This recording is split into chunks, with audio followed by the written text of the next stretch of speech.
What's up? This is Paul from Between the Buried and Me, and you're watching Loudwire.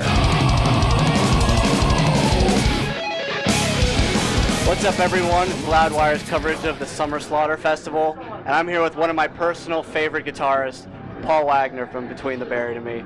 Thank you so much for your time. I truly, truly appreciate it. Thanks for having me. Yeah. So you guys have such a wealth of material and a bunch of very long, epic songs.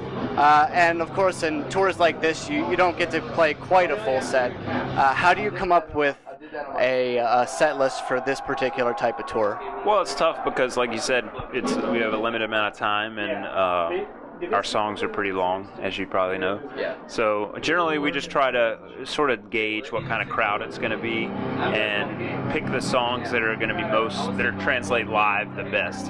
So, for this tour, for example, we kind of do a heavier type of set. And someone's getting ready to walk by, so just be careful. It's chaos here, absolute chaos. But yeah, we just try to pick the songs that are going to translate the best live. So yeah, and I've seen you guys a bunch of times before, and throughout the years, it seems like you guys have been really changing up your set list in really interesting ways. But every single time I've seen you, there's always been white walls in the set. Is that maybe the quintessential Between the Buried and Me song in any way? That seems to be the crowd favorite, so that's one of those songs that it's hard to get away with not playing it. Right. Everybody typically wants to hear that one, so we usually play that one. I'm one of those. Yeah. So, there's so many great bands on this tour. Are there any of them in particular that you admire? I mean, obviously, Cannibal was the first death metal band that I got into. So, it's definitely an honor to tour with them. Really kind of one of those things that, when I was a kid listening to death metal and, playing guitar, I never dreamed of touring with them, So that's a really cool feeling. And a lot of the younger bands I really like, too. I really like the Faceless. They're awesome and just really talented guys. Periphery, the same way. I like Goat Whore quite a bit. They're awesome and really tight and just awesome. They're just an awesome band. Really, all the bands are good. It's really good and diverse too. Every band sounds different. So, Job for a Cowboy, I love, and they're also really good friends of ours as well. So, it's just a lot of good bands and a lot of friends. So, you guys have the Parallax 2 coming out soon, and before then you released an EP, the Parallax 1. How would you compare this full length to the EP? Well, we had a lot more material to experiment with. So, with the EP, we were trying to we were writing what we normally write, but we were having to make it a little bit more concise because it had to fit in the time span of an EP, and it was still probably a little bit long. But for the full length, we had the opportunity to really expand on some of the ideas and do what we do, which is kind of experiment and take simple ideas and expand on them and make them more complex and layer them up and stuff like that. So the full length is just a lot more cerebral, I guess, in that way. It's just a lot more stuff. And whereas on the EP, the goal was to kind of pack a lot of stuff in a small space. So yeah, and I mean, there was a very big change from Alaska to Colors, where you guys kind of stopped writing songs and started writing album-length songs. Like, what was that? What facilitated that change? What did that feel like? I think it was just we just saw our niche in metal change a little bit. We just thought of ourselves less of like a metal band and more of just kind of an experimental heavy band. And like you said, it stopped being more about the songs and was more about the album. And we wanted the records to be more of an experience from start to finish, as opposed to just a group of songs.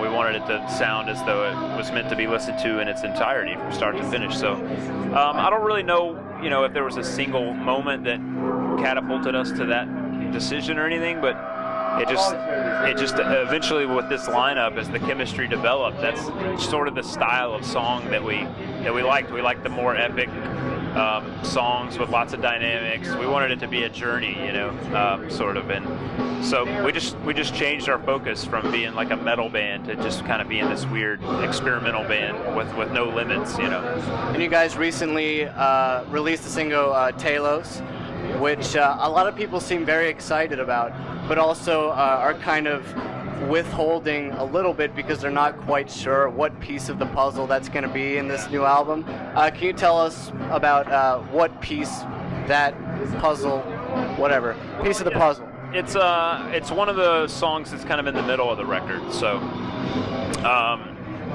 it's part of kind of the meat of the album, I guess. So I think you would, if you were listening to the album, I don't know. Telos, it's hard to explain, but the reason we chose Telos to release first and to play live first is because it is kind of the middle of the record, and it kind of encapsulates what the record is about dynamically and musically anyway, and it just made the most sense to really release that first. So I think when the easiest way to describe it is that Telos is kind of in the middle. It's sort of the meat of part of the meat, And I actually went to school for music in college, and I remember right before Colors came out, there was this ridiculous buzz among all the music kids because everyone was talking about just the progressive nature of the album and how weird it was going to be, like even before it was out. And when you guys were transitioning into that album, did you feel a similar buzz from the audience? Yeah, we did actually. I think there's quite a bit of anticipation from our fans, to see what we were going to do next, and for us too, and when we released that album, we kind of, I think, like you said, before it even came out, there was sort of this buzz that it was sort of a different record for us, and the label that we were on at the time, they sort of promoted it that way as well, and I don't know, it was just kind of like it was almost our first record in a lot of ways. It was, we had done one album with this lineup, Alaska. We had done Ozfest, and sort of the band was kind of getting bigger. But so it created this anticipation for the new record, which was at that time Colors, and definitely it was a cool time for our band because there was a lot of buzz going on, about the record. So we're hoping to create that similar kind of buzz with this record. And you guys, anyone who listens to your music knows that you're very, very learned in music theory. So what kind of music theory background do you guys have? Really, Dan and I are the only ones with probably what you would call, legitimate, education of it. And Dan actually went to college for a little bit for music. For me, it was just, I took some theory classes in high school, but learning the basics and build from there, and same with Dan, we're mostly all self-taught musicians, but Dan and I have a little bit of a, theory background that helps us communicate, really. If not, that's really the main point of it. That allows you to communicate in that language, so instead of saying, 5th fret on the A string, you can say D, So,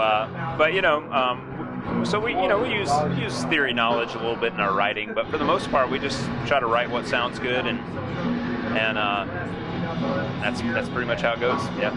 And you guys recently signed on to Metal Blade after a very long time with Victory Records, and it felt like a lot of fans were trying to were anticipating the move, and it's like, come on, go to another label. What was your experience at Victory Records like? Well, I mean, it was, we were on Victory for,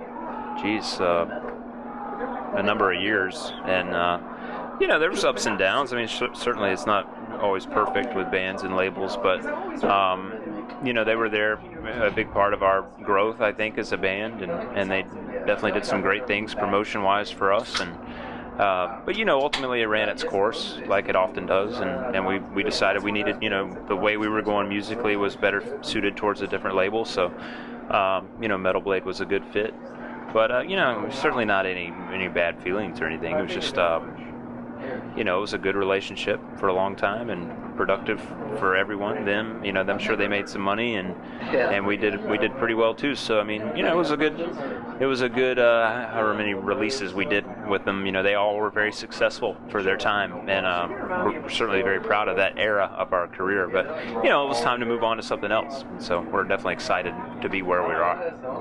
And last question, a lot of musicians, they look at their idols and they all think, no matter how good I get, I could never be as good as this person. Like, who are those people to you? Oh, there's too many to name. I mean, as a guitar player, I mean, certainly you look at guys like Alan Holdsworth or Steve Vai or, John Petrucci or any of these guys that I kind of idolized growing up. I mean, I still idolize them. They're just, there's some people that are just sort of larger than life and always will be, regardless. So, those are certainly a few of them, and there's many more, believe me. But, I feel fortunate to be where I'm at, but I always know that there's certain people that I'm just never going to touch them. Unfortunately. That's probably good. You don't want to think that you're the best. I don't think. No. You always want to think you're the worst. Take that and do whatever you want with it. Always be the worst. Well, thank you so much for your time. It's fucking awesome meeting you. Buy Parallax 2 when it comes out. It's gonna kill you. Thank you very much. Thank you.